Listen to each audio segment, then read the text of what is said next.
I'm in the studio with Huey P. Newton. We have not had anything but your voice here before, Huey. And now we have you. You've been inside for 33 months. When you went in, it was rather a different world, both for black and white people, than it is now. And you have come out to make your contribution to both the black and the white world. And I think that the way we'd better arrange this particular talk is to go first into some of the very immediate things which you find yourself facing, and then perhaps return to some of the more basic things that you would like to share with the audience. One of the events which has happened within the last 6 days since you've been out is the very tragic situation in Moran County and its effect on the Soledad brothers' case. It is my understanding that the Panthers are going to offer their support, and perhaps you would like to tell us something about the events of the next few days regarding that specific thing. We won't only offer our support. The Black Panther Party will administer the funeral. It will be a revolutionary funeral of Brother Jonathan Jackson and Brother William Christmas, and Brother McLean his body has been shipped to Los Angeles. So the Black Panther Party will administer and give these revolutionary comrades a revolutionary funeral, which they deserve, and we're inviting the people to the funeral. First, we would be very happy if we have that support from the community. It will be encouraging to the family and to the revolution as a whole, because we feel that the event that occurred in Moran was certainly a colossal event, and it has changed the whole relationship between the oppressed and the oppressor. The funeral will be held at St. Augustine Church on 27th and West Street this Saturday at 9 o'clock. And we're inviting everyone to come. We feel that because of the consciousness of the three comrades who were killed, who were murdered, that the event is even more important, or was more important than what occurred in the Watts uprising, or even the Detroit uprising, which was a sporadic, unorganized uprising. It lacked the consciousness, and certainly lacked the revolutionary fervor exemplified in the move of Brother Jonathan Jackson in particular. Brother Jonathan Jackson, 17-year-old, who had no prison record whatsoever. He acted strictly upon a principle that says that the corrupt racist lords can make no law that the oppressed people are bound to respect. Well, it certainly has opened up, this whole Soledad case has opened up a very much more close examination, and I think awareness on the part of the whole community of the situations inside the prisons and inside the courtrooms. For example, I believe it is true that the prosecuting attorney in this case was married to the niece of the judge. Yes. That, I believe, is technically illegal, and yet this is the kind of thing which could happen normally, and no one would know the difference. If it had not been for the shooting of the three black men at Soledad and the subsequent murder of the white guard, the conditions in O-Wing at Soledad would never have been known. In other words, it opens up the whole subject of political prisoners and the conditions inside our prisons, and perhaps you would like to comment on that.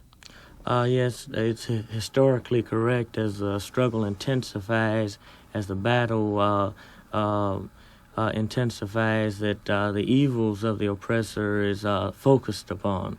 And this is why that he time and time again tries to define the oppressed people and the revolutionaries who are the vanguard of the people's struggle and the people's interests as criminals. The bourgeoisie would like us to believe that a group of hoodlums or criminals are the only people who would use certain methods to liberate themselves. The bourgeoisie reserves the right to use force, and if anyone else uses force in an attempt as a last resort to gain his dignity and secure his manhood, then we're bombarded with the propaganda machine of the mass media that's controlled. That is an institution controlled by the bourgeoisie.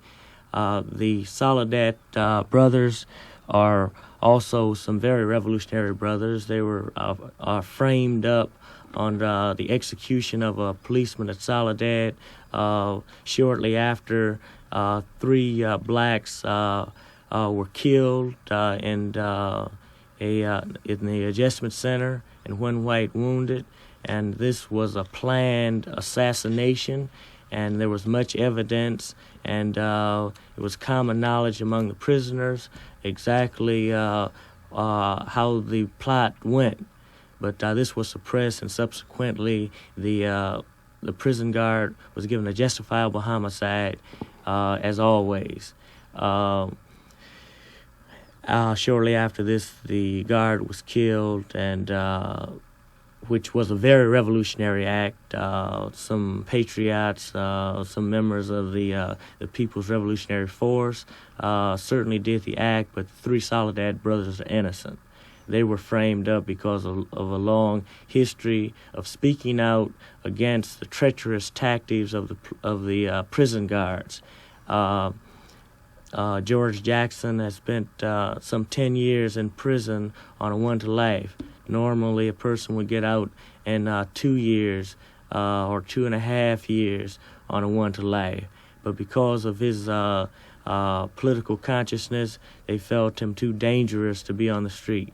Perhaps he went into jail. I believe he went into jail for, a strong-arm robbery or some common crime, which probably has political overtones within itself. But the prison kept him so long until he had the time to really become conscious, and this is when they started to be afraid to let him out. If he had remained unconscious and loyal to their capitalistic state, then he would have certainly been out some years ago. But I believe you also have very specific views on the subject of capital punishment, which is also a part of our prison system. Yes, the Black Panther Party plans to send an open letter to the U.S. Supreme Court, and the thrust of the letter would be that, first of all, we realize that capital punishment is reserved for poor people and people of color. And this is easily we can easily see this when we examined the death row, and we see that only poor whites and blacks and Mexicans and other colored people or black people or people of color reach death row. So it's strictly a class thing, and it's high time that someone intervenes between the madman and the people.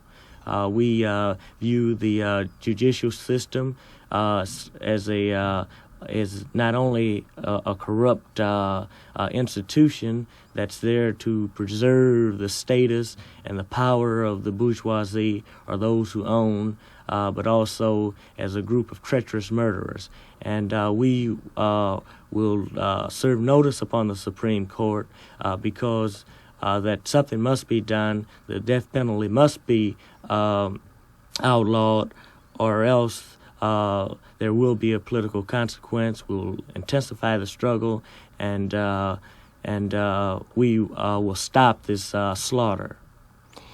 Huey, one of the things that you mentioned at your press conference, which has been widely commented on, and which you didn't have a chance to go into in any depth, was your suggestion that the Panther Party was going to send what you referred to as troops to Vietnam.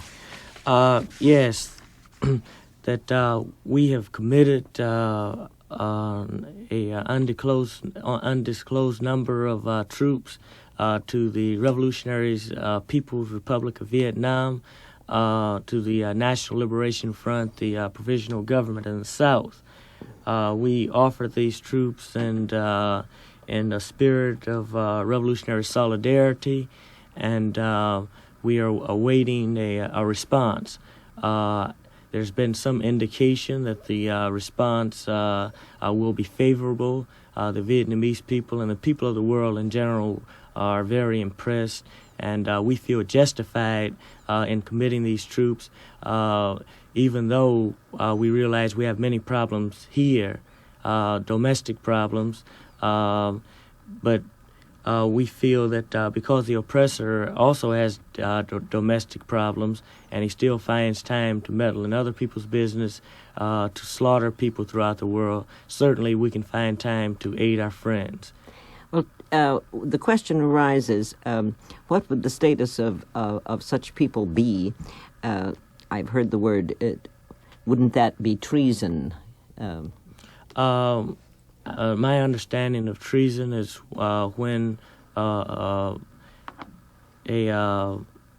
patriot aids the enemy under a condition of a declared war, and giving aid and comfort to the enemy in a time of war. Yes, and the first thing that we view the Vietnamese people, and certainly the American people view the Vietnamese people not as enemies but as friends. This has been demonstrated through the many peace mobilizations, and also that there's America has a history of committing of troops or American citizens fighting in foreign armies. Americans fought in the Spanish Civil War against the fascist Franco. There are Americans fighting now in Israel, in the Israeli army. There were Americans committed to the Canadian army in World War II. And only at that time, the ruling circle saw it in their interest not to prosecute or not to charge these men with treason. Working from this, we say that it doesn't fall under treason because there's no declared war. Number one, the war is illegal, and if they want to charge us with treason, we invite them to do so, because in order to prove treason, we would first have to put the war on trial to see if the war is a legal war. And we would be very happy to do that. We're willing to make any revolutionary sacrifice necessary in order to advance the interests of the people of the world. In other words, you're not worried about the idea that the people who went there might lose their citizenship? No, of course not, because the first thing that we couldn't be worried about a simple thing such as an American citizenship when the brothers who go there might lose their lives. So our concern is to see that the fascist imperialist is whipped and driven back to his own country, and we have friends everywhere we can hear the imperialists whip crack. And we view the developing countries of the world as the countryside of the world, and as one country, as one developing country becomes free, and it advances the freedom of all of us, because until we choke the imperialist raw material, which he gets from the developing country, which he rapes and robs from the developing country, there will be no chance of liberation at home here. In other words, that we see a definite connection between our enslavement, our exploitation, and the exploitation of the Vietnamese people and the people of Cambodia, Thailand, Latin America, Asia, and Africa. So we intend not only to send troops to Vietnam, but eventually we're willing to go anywhere in the world where we have comrades. Well, that brings me to the next subject I'd like you to discuss, and that is that the revolutionary movement all over the world has changed appreciably in the last 3 years. Among the white radicals, among the black people, among the third world people in general. I know that during the time that you were inside, that you were aware of these things from a factual standpoint, that you spent your time studying and preparing yourself. But how does it strike you now as you emerge to find a national, even an international movement among young people of all races all over the world? And where do you think it's going to go? It's definitely going to go to victory, and I'm overwhelmed with joy that I'm able to see the unity that is existing between among the people who are oppressed not only nationally but internationally. We feel that in order for us here in America to eliminate the evils of the world, we must eliminate imperialism and an international bourgeoisie that finds its strength here in Babylon or North America. In order to do this, the Black Panther Party takes a stand that our party is no longer a revolutionary nationalist party, but we're revolutionary internationalists. We're revolutionary socialists because we're fighting an international bourgeoisie. So necessarily, our tactics and strategies would have to be based upon internationalism. That doesn't mean that we reject or denounce other countries that are fighting wars of national liberation.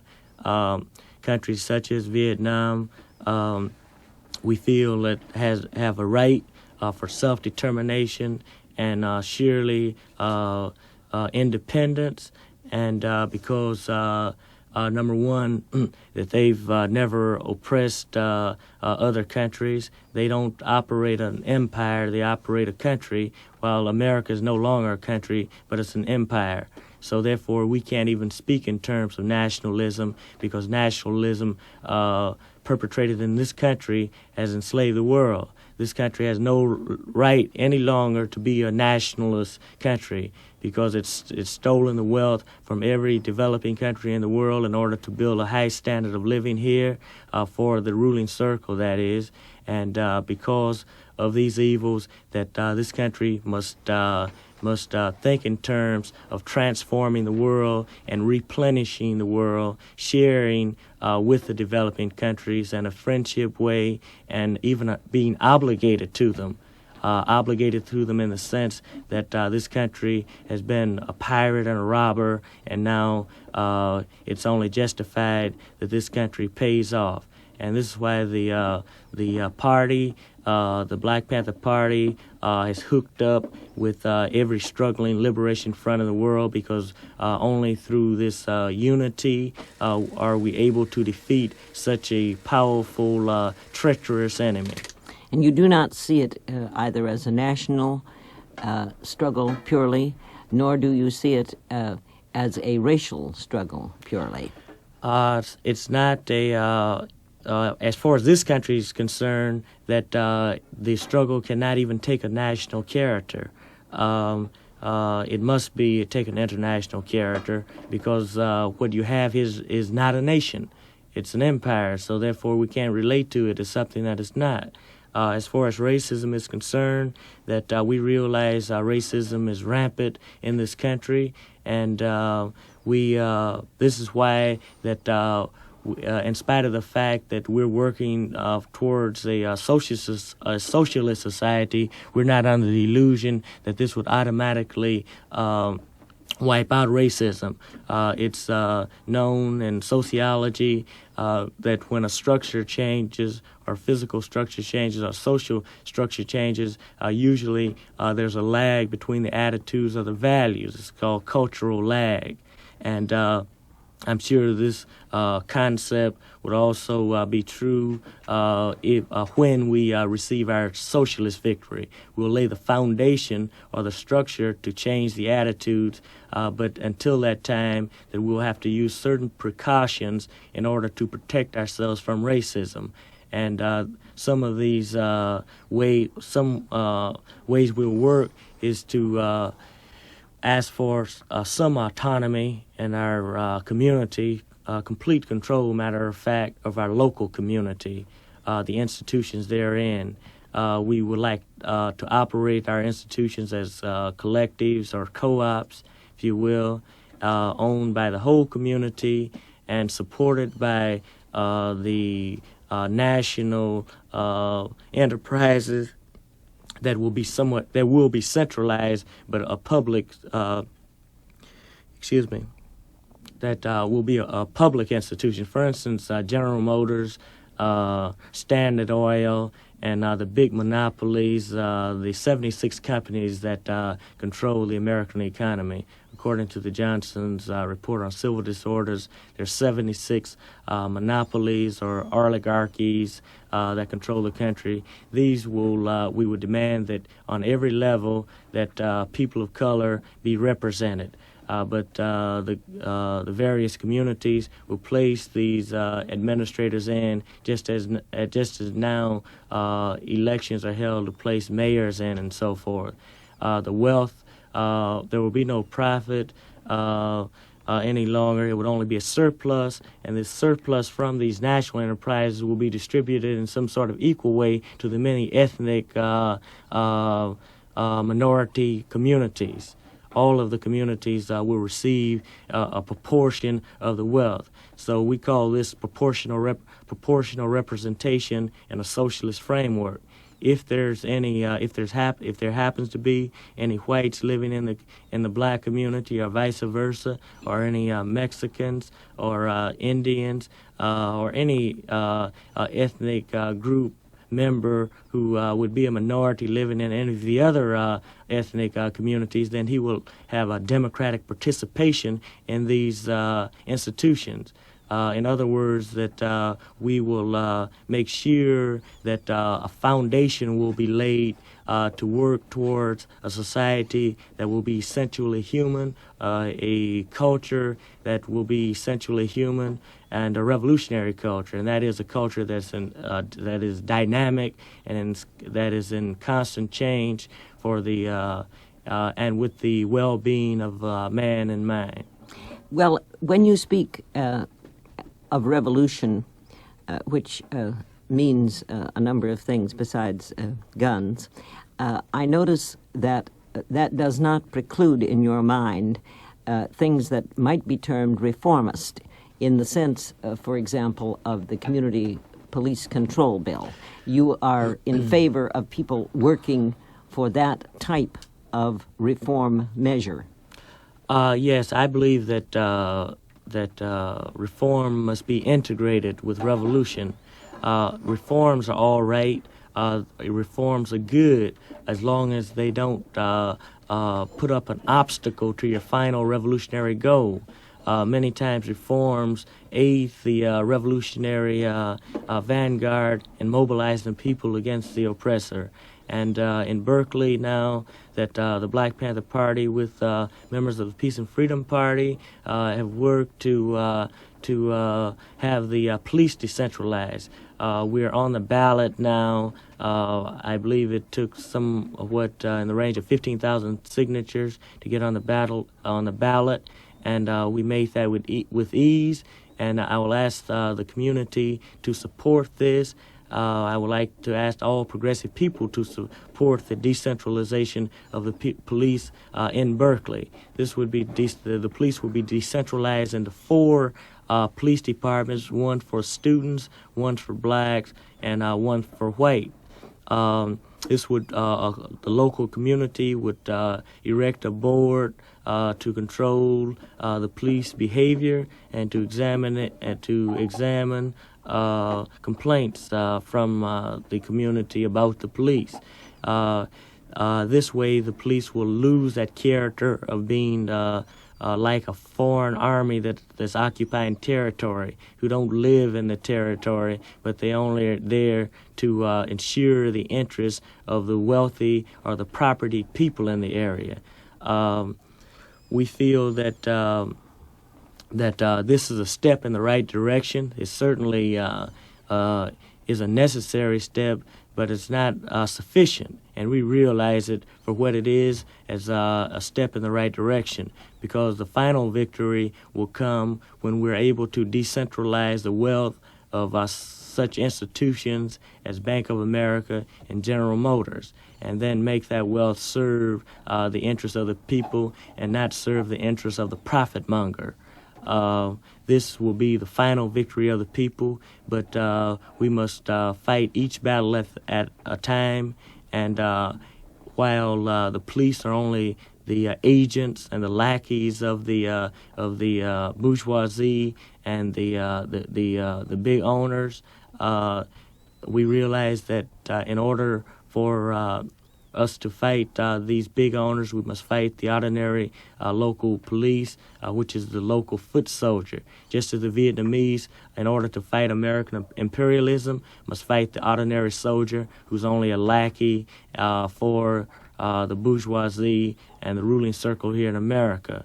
So, and also that how students end up fighting certain teachers who support the reactionary designs, the reactionary regents, and the governor, the running dog Governor Reagan.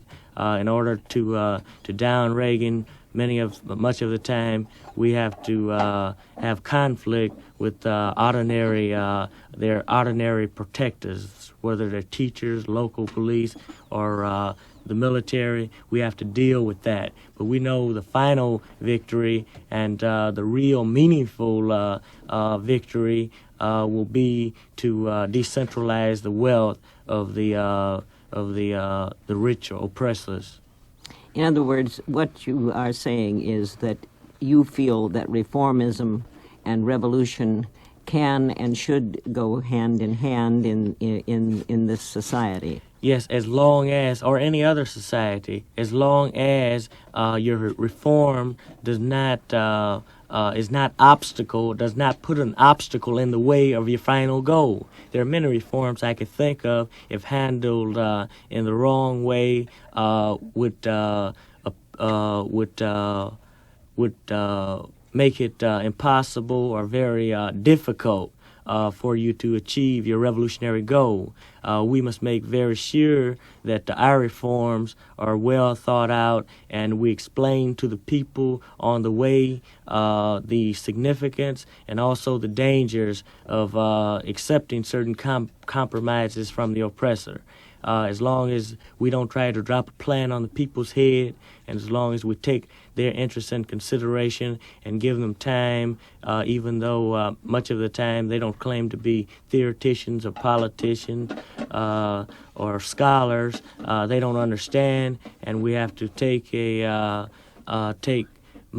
sometimes we have to take much time. Some revolutionaries think too much time to explain to the people. But the Black Panther Party has found that after taking this time, it pays off.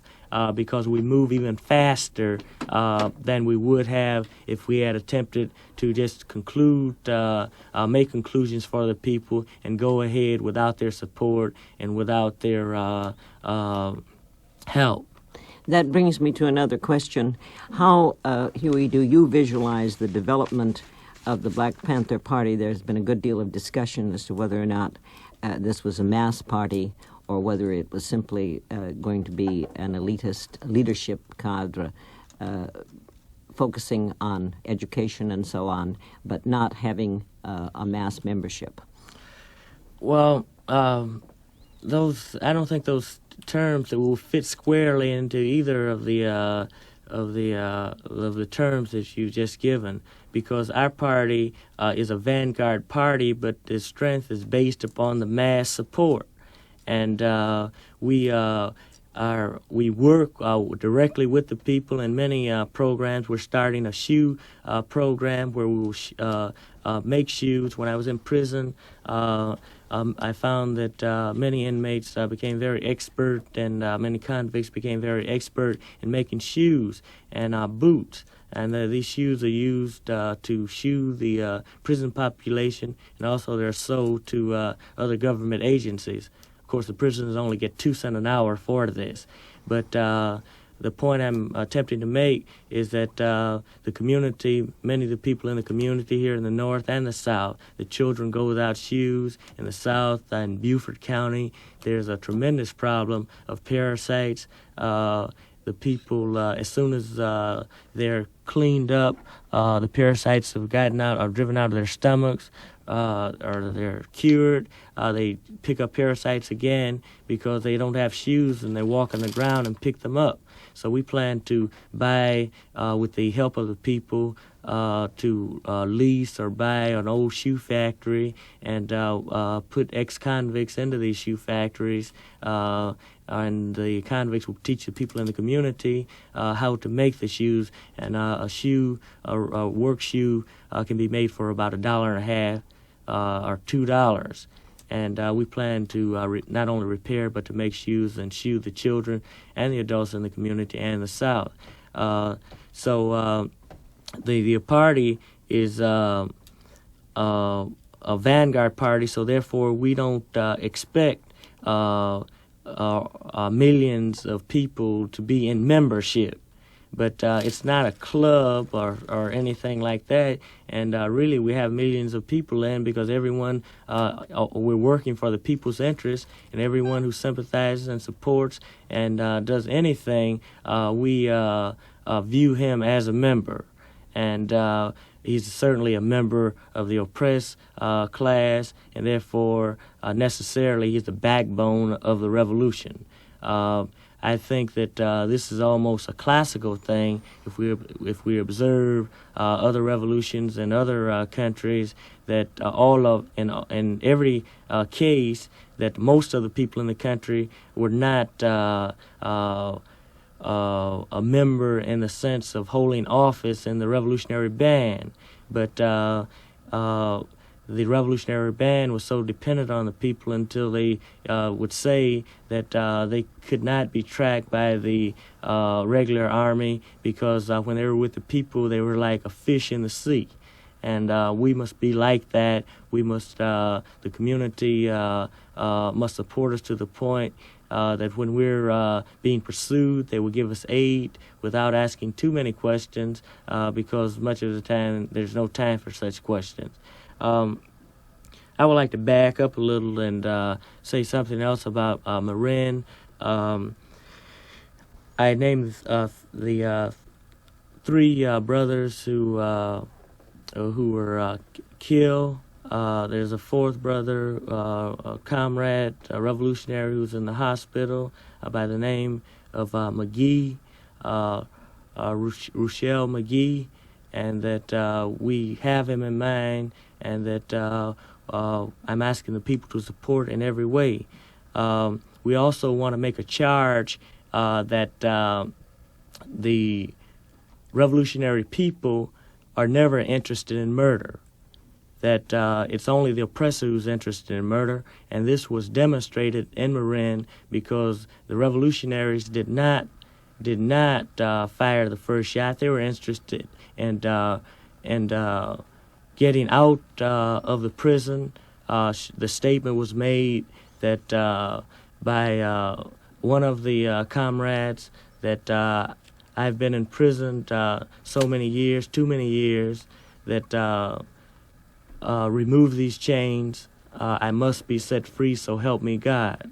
And he addressed the jury and said this, and it was really an explanation to the jury on why he had to take certain actions. And this is incumbent, this is a revolutionary's obligation to always explain his action to the people, and so that they will know and that they were interested in that and taking hostages. And they would have released the hostages. They wanted freedom. But the police have stated, Matthews, the prison guard, who stated that he fired the first shot. There's some contradiction because the district attorney has said, Thomas has said that he fired the first shot. But no one, everyone is aware that the revolutionaries did not fire the first shot. Jonathan, William Christmas, or McLean did not fire the first shot. So that shows that the police, the fascist police, are responsible for the judge's death, and the fascist police are responsible for showing a disregard for everyone in that courtroom, including the jury.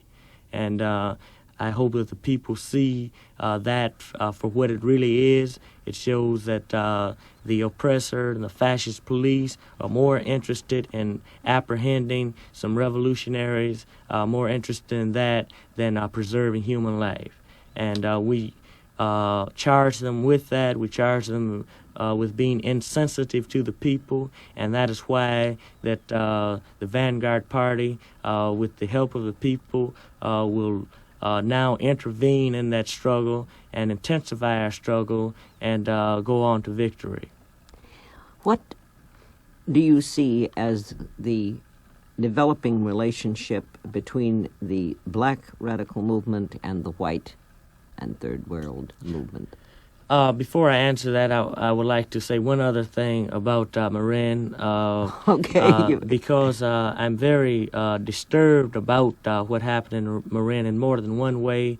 That I recognize, not disturbed. It's more of a feeling that it's hard to express. I recognize what happened in Moran is purely a revolutionary action. I think that that the standard has been set higher, that the struggle has been put on a higher level now, and that all revolutionaries must recognize that. And that one other charge that I would like to make against the corrupt officials here, and that is that they haven't shown, they claim to be so interested in people, democracy, and so forth, and human life, and they haven't shown the respect, not nearly as much respect as the corrupt governments of Latin America, of Uruguay, of Brazil. These are fascist governments, and they have shown more respect for human life than this so-called democracy. When the revolutionaries in those countries took hostages and ordered the government to release certain political prisoners and prisoners of war, then they did that. They did release them in order for, on a number of occasions, in order for the to preserve life. But this country refuses to do that. So I would like for the people to keep that in mind and take some very necessary steps. Right. I would like to return to the question about the relationship between the black movement and the white movement in this country, and the Chicano, the Third World movement in general, and how you visualize the proper and developing relationships among those groups. I think we should. The Black Panther Party takes the position that we must accept the reality in this country, and that is this country is a pluralistic country, ethnically speaking, and culturally speaking, and that first that we must recognize that as a fact, that there are many cultures here representing many national minorities, and that taking this under consideration, we will see that each ethnic minority has particular problems that has to be solved in a rather unique way. So this is why we say that in order to lay the foundation or get a base to solve these problems, first we have to transform society and wipe out the small ruling circle that's not interested in any of the people, only they're interested in their profit. So after this transformation, which will necessarily be a socialist society, we would like all of the ethnic minorities to be represented. Before the victory, we say that we must have many coalitions with all of groups such as the Third World Liberation Front that is now supporting the Six in San Francisco, Siete de la Raza, and who are on trial now on trumped-up charges of killing a police officer. And we, the Black Panther Party, also supports them. We have attempted to show our friendship and our concern by supporting all people, no matter what their color or ethnic background, who are fighting against this common enemy. Because in the end, that we realize that culture is a thing that should enhance and make man feel free, and also a thing that would give him the power to create and to produce in a creative way. And based upon these two criteria, that we would like to see essentially a human culture. And we then the ideas of proportional representation, even local boundaries, or after this imperialistic country, this regime is ended, we could even think in terms of the withering away of statehood. Period. That there won't be any need for other countries to be nations because they won't be threatened by this country. And there will just be people joined together in friendship and harmony. And this is the kind of society we're working for, where man will no longer be exploited by man, and love will exist among all of the people. Would you say then that it would be impossible to be a true socialist and be a racist? I think it's absurd to say that you're a socialist and you're also a racist, because the socialist is interested in man, and man is a Homo sapien, or of the same species, and that once we start making it a division on race, then that lets the tide in to make divisions on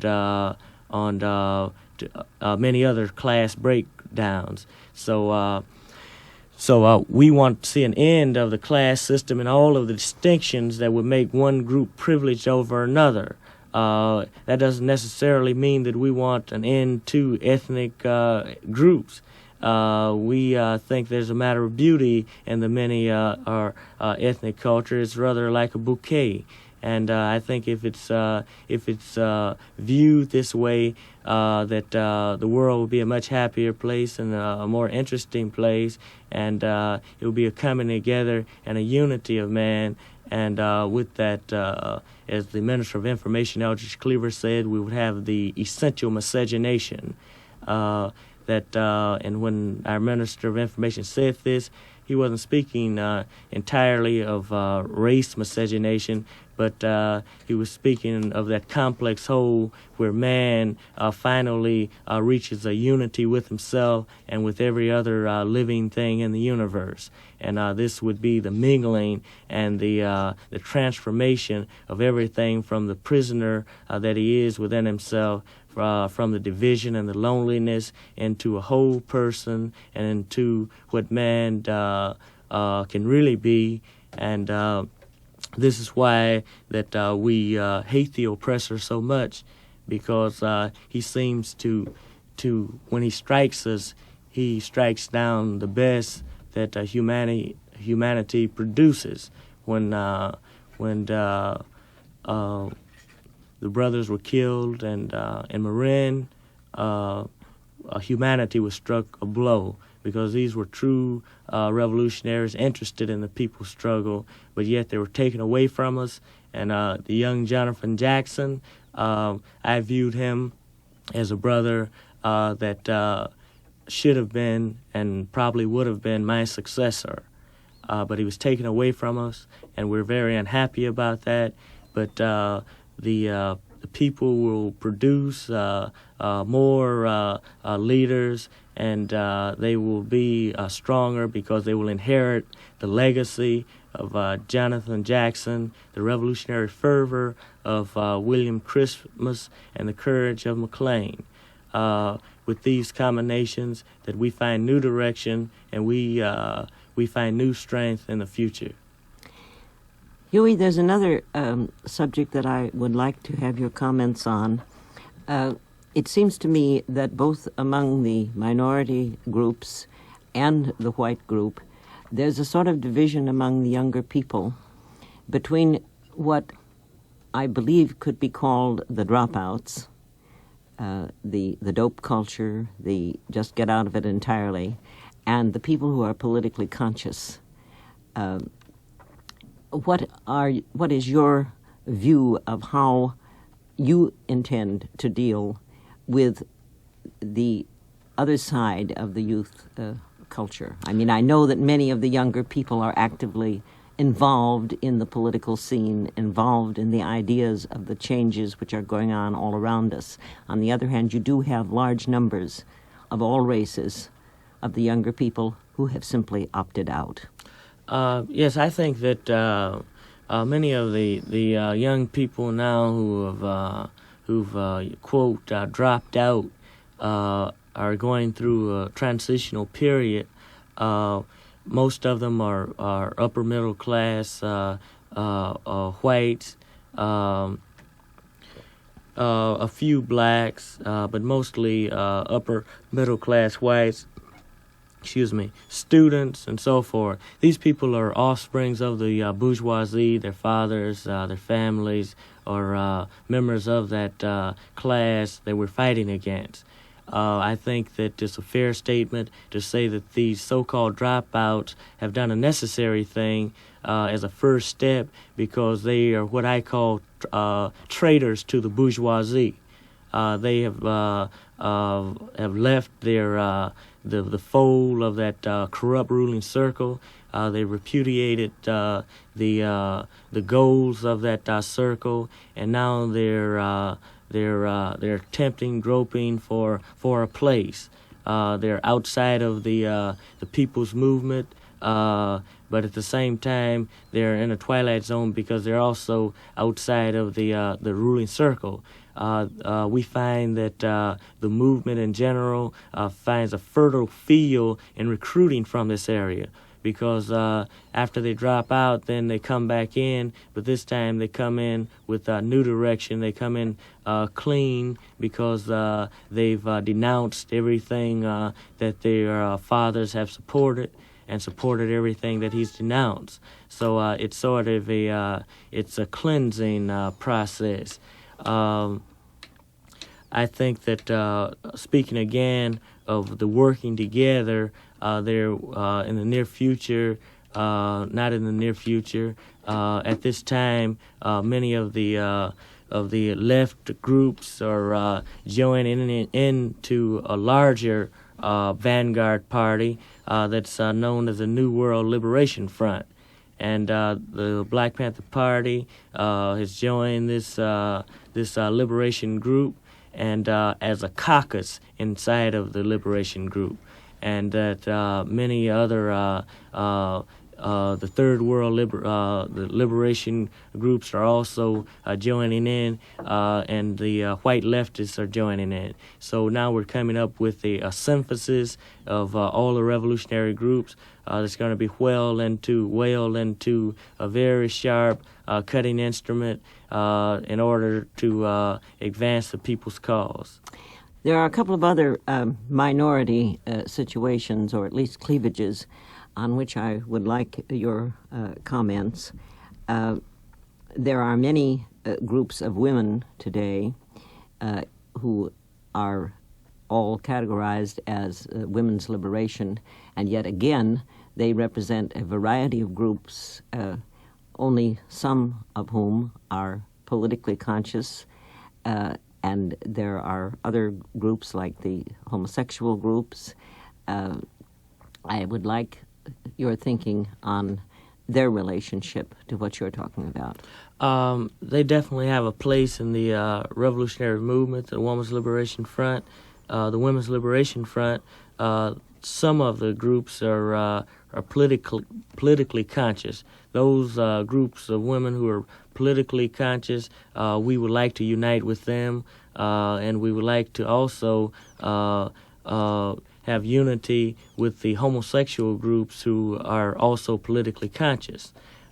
We've had meetings with the homosexual representatives of the homosexual group, and also the Women's Liberation Front. Now, the homosexual group have been oppressed so much and so badly until it was hard to convince them that the Black Panther Party is relating to them. But we see that homosexuals are human beings, and they're oppressed because of the bourgeois mentality and the bourgeois treachery that exists in this country, that tries to legislate sexual activity. Most of the laws are laws not to promote freedom, which is, I believe, that one of the most essential things that man universally strives after, whether it's internal freedom or external freedom. In other words, freedom from compulsions and obsessions. Man is not happy when he feels forced. These are the internal things when he's obsessed and feels compelled, whether it's through religious reasons or backwards values reasons, that even if he carries those values, that he's unhappy. And of course that when we start legislating from the outside, there's force from the outside also, and this is on the laws, on the law book, saying that adult people can't have any kind of sexual relationship they want to. I don't think that the homosexuals should be harassed and badgered and brutalized because of their desire to have a sexual relationship that's not popular at this time. So we plan in the future to make sure that we're have solidarity with all oppressed people. I'd like you to tell us something about the Constitutional Conference which you're planning, and also I think you have some plans which involve the United Nations and Eldridge. Yes. First, I'll speak of our Minister of Information, Eldridge Cleaver, who's in exile now. And I've seen many times people, the news media said that he's in self-exile.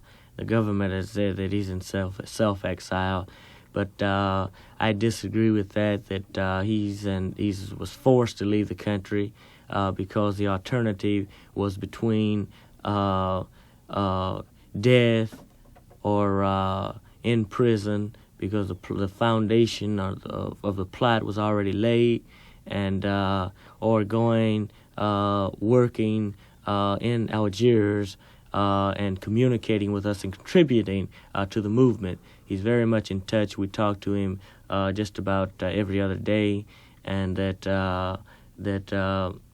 I'm going to the UN to see about his return, that we will go to the United Nations and ask the United Nations to hear his case and to have a trial there to see exactly if this country has a right to try Eldridge Cleaver. We don't feel that they have a right to try Eldridge Cleaver, and surely they don't have a right to put him back in jail without a trial at all.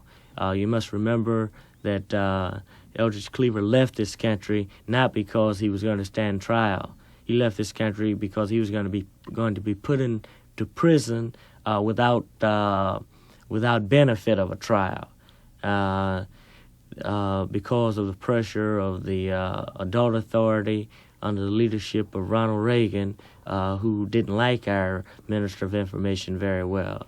And Ronald Reagan didn't like our Minister of Information very well because Eldridge Cleaver exposed him to the people and showed the people what Ronald Reagan really was, and Ronald Reagan couldn't deal with that.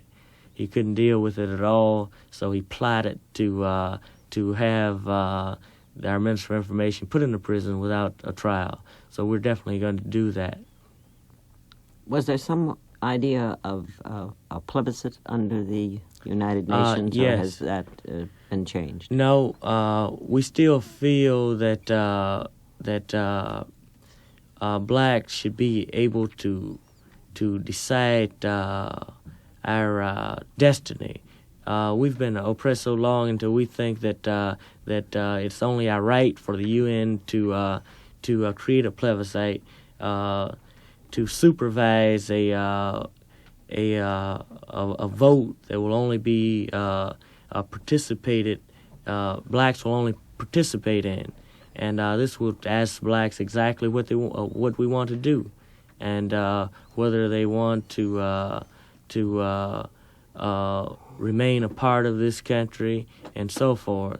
As far as the party is concerned, that if blacks decide that they don't want to even be a part of this country, this is our right. But this doesn't mean that we're abandoning the long-term goal. And the long-term goal is to create a world that where nations don't exist at all anyway. So keeping these things in mind, that we still feel that we shouldn't thrust any plan upon the people's head without consulting them. So we're always in the community, consulting the people, and that's where we will continue to be. What about the Constitutional Convention? Yes, the Constitutional Convention that we're planning will take place in Washington, and that the purpose of this convention is to plot a new course for this country. We think that the Constitution has not guaranteed and has not given the freedom to all of the people here in America. So we're asking all people to come to this convention in order to plot a new course, to write a new constitution, and also to serve notice upon the corrupt officials and evil gentry that we will no longer tolerate the way they are exploiting the people and treating the people. We noticed that something definitely has to be wrong with the Constitution when the fact is that black people are struggling to gain rights that white people gained in 1776 when they fought their war of national liberation or war of independence from Great Britain, from England. And at that time, white people felt that they didn't want to be taxed without being represented. or taxation without representation they could no longer tolerate. They wanted self-determination. So they fought one of the greatest countries in the world and defeated it. But we must realize that that war was not a revolutionary war. It was a national war of liberation, but the capitalistic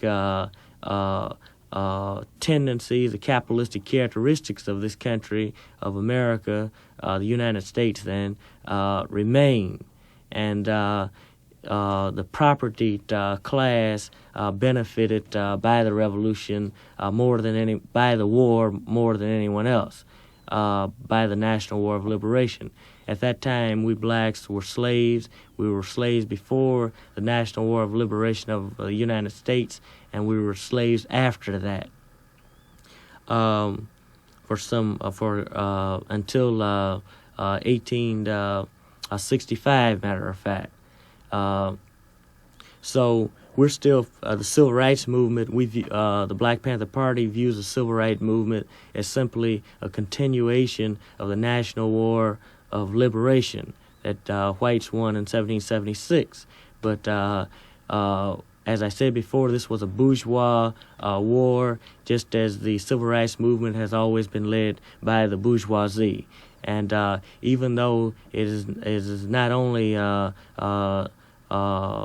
right, it's necessary for us to gain those civil rights, we realize that those by the gaining those rights will not free us now. It will not even give us the amount of freedom that whites got in 1776, simply because the dialectics have changed, the social forces have changed. So therefore, it would take new rights. It would take new things to guarantee our freedom. For instance, in 1776, what existed in this country was what we call democratic capitalism.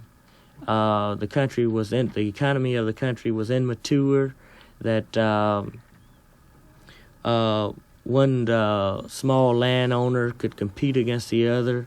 There was much land unoccupied. There were many things that were not owned, and you didn't have the industrialization and the technological development that exists today.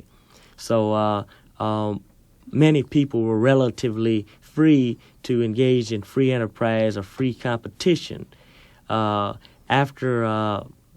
Even though blacks were never able to even engage in this, if we had been able to engage in that, if we had our rights, then the character of America today would be a proportional representation among the oppressed people. Now there's a disproportional representation of blacks and people of color in the oppressed classes, and this is because of the fact of racism.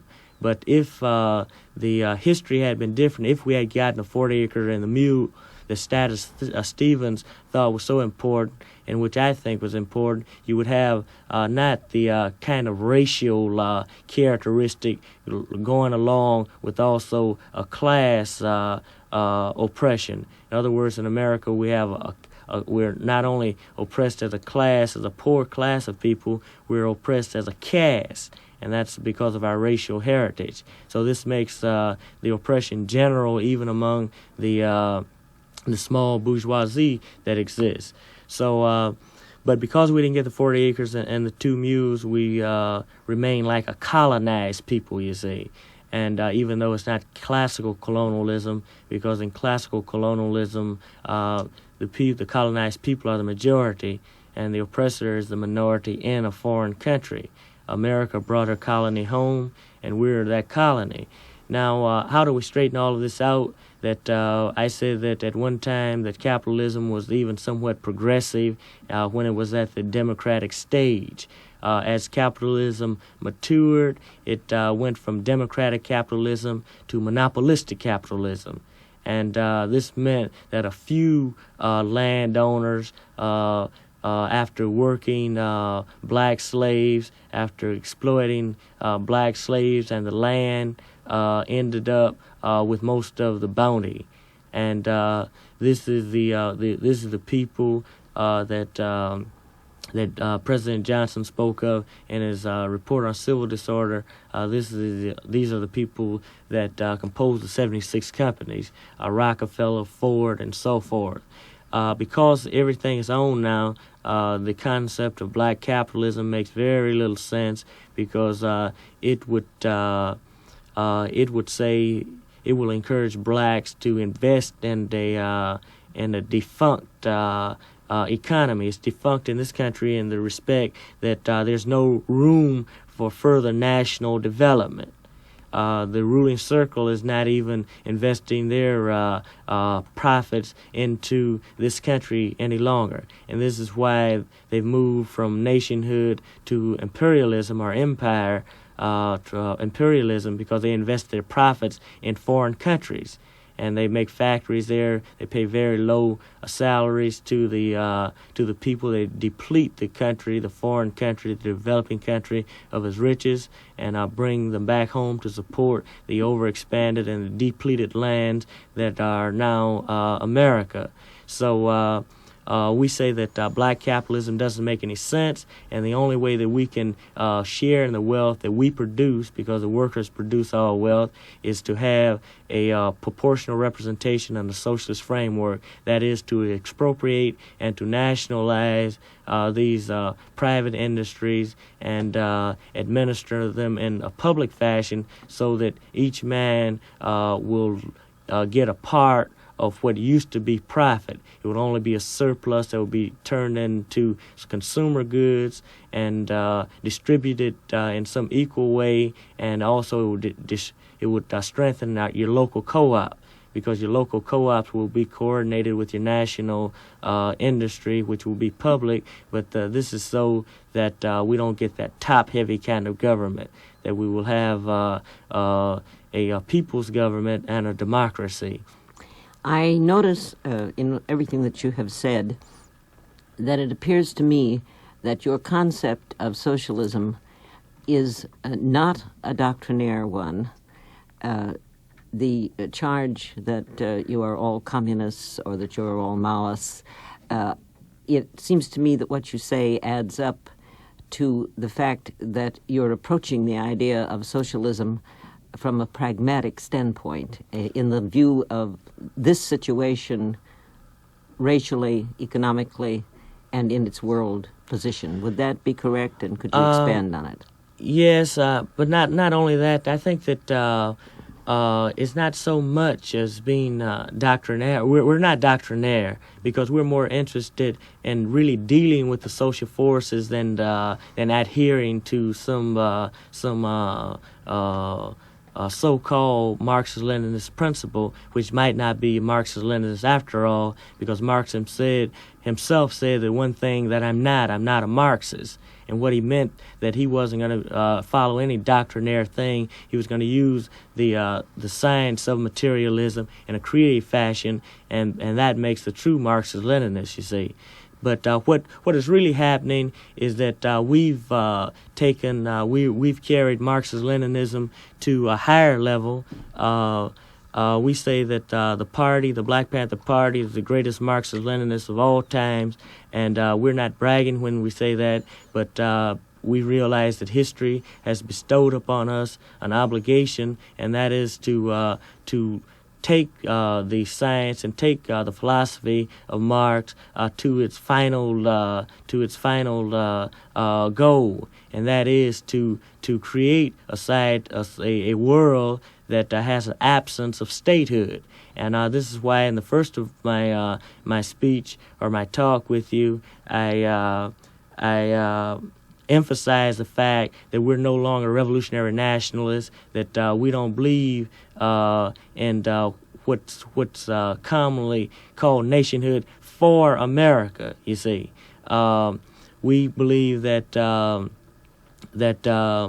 America now must subscribe to strict internationalism, because while these other revolutionary countries are and who are Marxist-Leninists are revolutionary nationalists in the respect that they are fighting for autonomy and they're fighting for independence and nationhood. We support that because they have to do that in order to defend themselves against the international bourgeoisie, the international aggressor. We realize that if America didn't support every fascist and bourgeois government in the world, that government couldn't exist and the people would win their revolution immediately. So what I'm saying is that while it might sound in contradiction, it's only paradoxical that when I say that blacks, we should ask the black people exactly what direction we want to go. We also are going to explain some things to them, and that is that whatever way we go, that white America can no longer remain a nation. And taking this under consideration, I'm saying that once America stopped relating to this nationalism, it won't be necessary for any other country in the world to relate to nationalism. So developing these kind of concepts, we think that we've taken Marxist-Leninism to even a higher level than it's ever been in history, because history has not yet created the communist world. It's only created the socialist world that is also based upon statehood. So the next stage would be the communist world where statehood no longer exists. And we will take the banner of the people's struggle, the black and the red banner, to the final victory. Is there anything else you would like to say to us, Huey? I would like to say power to the people, because without the people there will be no victory, and the people are responsible for historical developments, and they're responsible for the course that history takes. And no matter what kind of weapon the oppressor has, that we know that one new weapon doesn't win the war, but the people always win. And the people are the real heroes, and without this knowledge, we don't have even the rudimentary knowledge. Thank you very much.